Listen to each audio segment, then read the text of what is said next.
কন্যাগড় এমনিই একটি ঘোরার জায়গা। তাই চলে গেছিলাম কন্যাগড়ে খুব কাছেই একটা জায়গাতে। রাধা রাধা ভিউয়ার্স, আমি রবিন। মেনলি আমি একটি কমার্স কোম্পানিতে কর্মরত। বাড়ি থেকে সকাল 6টার সময় বেরিয়ে পড়েছিলাম, আর অফিসে পৌঁছে লেগে পড়েছিলাম নিজের কাজগুলো শেষ করার জন্য।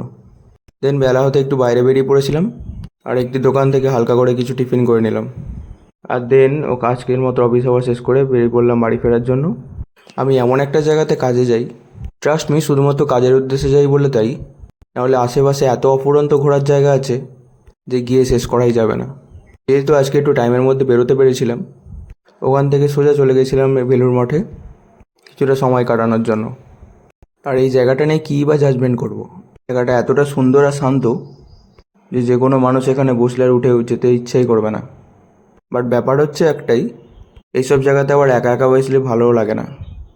সবাই যখন নিজের ফ্রেন্ডস, ফ্যামিলি, নিজেদের প্রেমিক প্রেমিকাদের সাথে সময় কাটাচ্ছিল, আর সেখানে তুমি একা একা ঘুরে বেড়ালে একটু অকাট ফিল তো হবেই।